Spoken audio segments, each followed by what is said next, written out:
ವೀಕ್ಷಕರೇ, ಇವತ್ತು ನಾನು ನಿಮಗೆ ಹೇಗೆ ಮನೇಲೇನೆ ಹ್ಯಾಂಡ್ ವಾಶ್ ಲಿಕ್ವಿಡ್ ಮಾಡ್ಕೊಬೋದು ಅನ್ನೋದನ್ನ ತೋರಿಸ್ಕೊಡ್ತೀನಿ. ಯೂಶಲಿ ಆಗಿ ನಾವು ಕೈ ತೊಳಿತಿರ್ಬೇಕಾದಾಗ ಸೋಪನ್ನ ಬಳಸೋದಕ್ಕೆ ಇಷ್ಟಪಡಲ್ಲ. ಸೊ ನಾವೆಲ್ಲರೂ ಹ್ಯಾಂಡ್ ವಾಶ್ ಲಿಕ್ವಿಡ್ನ ಕೊಂಡ್ಕೊತಾ ಇರ್ತೀವಿ. ಅದೇ ಲಿಕ್ವಿಡ್ನ ನಾವು ಮನೇಲೇ ಮಾಡ್ಕೊಂಡ್ರೆ ಎಷ್ಟು ಚೆನ್ನಾಗಿರುತ್ತಲ್ವಾ? ನೀವು ನೋಡ್ತಾ ಇದ್ದೀರಾ ವಿಜಯ್ ಕರ್ನಾಟಕ. ಬನ್ನಿ ಇದನ್ನ ಹೇಗೆ ಮಾಡೋದು ಅಂತ ನೋಡೋಣ. ಅದಕ್ಕೂ ಮುಂಚೆ ಇದನ್ನ ಮಾಡೋದಕ್ಕೆ ನಾ ಏನೆಲ್ಲ ಇಟ್ಕೊಂಡಿದ್ದೀನಿ ಅಂತ ತೋರಿಸ್ತೀನಿ. ನಾವು ಬಳಸಿರುವಂತಹ ಸೋಪು, ಇಲ್ಲ ಅಂತ ಹೇಳಿದ್ರೆ ನಾರ್ಮಲ್ ಸೋಪ್ ಆಗಿರ್ಬೋದು, ಅದನ್ನ ಇಟ್ಕೊಂಡಿದ್ದೀನಿ. ಆಂಟಿಸೆಪ್ಟಿಕ್ ಲಿಕ್ವಿಡ್ ತಗೊಂಡಿದ್ದೀನಿ, ಎಸೆನ್ಷಿಯಲ್ ಆಯಿಲ್ ತಗೊಂಡಿದ್ದೀನಿ. ನಿಮಗೆ ಯಾವ ಎಣ್ಣೆ ತುಂಬ ಇಷ್ಟ ಆಗುತ್ತೆ ಅದ್ರ ಪರಿಮಳ ಆ ಎಣ್ಣೆನ ತಗೊಬೋದು.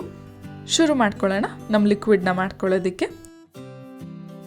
ಮೊದಲು ಸೋಪನ್ನ ನಾವು ಈ ರೀತಿ ತುರಿಬೇಕು, ಅಂದರೆ ಗ್ರೇಟ್ ಮಾಡ್ಕೊಬೇಕು.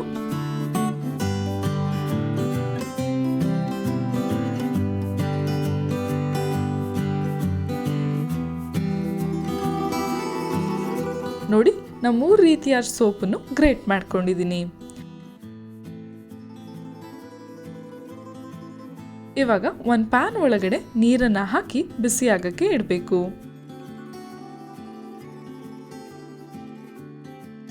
ನೀರು ಸ್ವಲ್ಪ ಬಿಸಿ ಆಗ್ತಿದೆ ಅಂದಾಗ ನಾವು ಗ್ರೇಟ್ ಮಾಡ್ಕೊಂಡಿದ್ವಲ್ಲ, ಅಂದ್ರೆ ತುರಿದಿಟ್ಟಿದ್ವಲ್ಲ ಸೋಪನ್ನ, ಅದನ್ನ ಹಾಕೊಬೇಕು.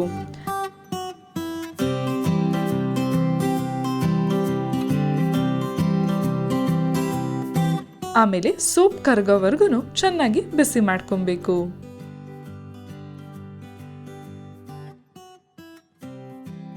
ನೋಡಿ, ನೀಟಾಗಿ ಕರಗಿದೆ. ಇವಾಗ ಇದನ್ನ ಒಂದು ಬೌಲ್ಗೆ ವರ್ಗಾಯಿಸ್ಕೊಳ್ಳೋಣ. ಇವಾಗ ಇದಕ್ಕೆ 1 ಸ್ಪೂನ್ ಅಷ್ಟು ಆಂಟಿಸೆಪ್ಟಿಕ್ ಲಿಕ್ವಿಡ್ನ ಹಾಕೊಬೇಕು.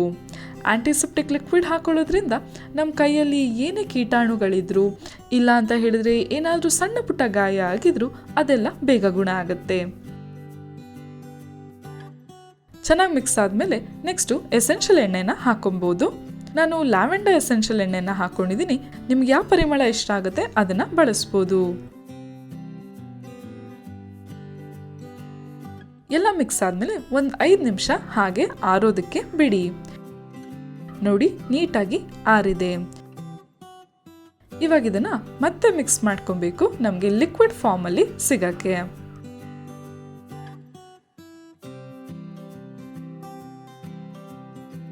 ಇವಾಗ ಇದನ್ನ ಯಾವ್ದಾದ್ರೂ ಪಂಪ್ ಆಗುವಂತಹ ಬಾಟಲ್ಗಳಿಗೆ ಹಾಕೊಬಹುದು. ನೋಡಿ, ಎಷ್ಟು ಸುಲಭವಾಗಿ ಆಯ್ತಲ್ವಾ? ಅದು ಅಲ್ಲದೆ ಸೋಪಿನ ನೊರೆ ಕೂಡ ಚೆನ್ನಾಗೇ ಬರ್ತಾ ಇದೆ. ಇದಕ್ಕೆ ಎಸೆನ್ಷಿಯಲ್ ಎಣ್ಣೆ ಮತ್ತು ಆಂಟಿಸೆಪ್ಟಿಕ್ ಲಿಕ್ವಿಡ್ ಹಾಕಿರೋದ್ರಿಂದ ಒಳ್ಳೆ ಪರಿಮಳ ನೀಡ್ತಿದೆ. ಅದಷ್ಟೇ ಅಲ್ಲದೆ ಕೈಗಳು ಸಾಫ್ಟಾಗಿ ಕೂಡ ಇದೆ. ನೀವು ಕೂಡ ಟ್ರೈ ಮಾಡಿ ನೋಡಿ. ಮುಂದಿನ ಸಂಚಿಕೆಯಲ್ಲಿ ಏನೊಂದು ಟಿಪ್ಸ್ ಬಗ್ಗೆ ನಾನು ನಿಮಗೆ ತಿಳಿಸ್ಕೊಡ್ತೀನಿ. ಈ ವಿಡಿಯೋ ಇಷ್ಟ ಆದಲ್ಲಿ ಲೈಕ್ ಮಾಡಿ, ಕಮೆಂಟ್ ಮಾಡಿ, ಶೇರ್ ಮಾಡಿ. ಇನ್ನು ವಿಜಯ್ ಕರ್ನಾಟಕ ಚಾನಲ್ನ ಸಬ್ಸ್ಕ್ರೈಬ್ ಮಾಡಿಲ್ಲ ಅಂದರೆ ಸಬ್ಸ್ಕ್ರೈಬ್ ಮಾಡೋದಕ್ಕೆ ಮರಿಬೇಡಿ.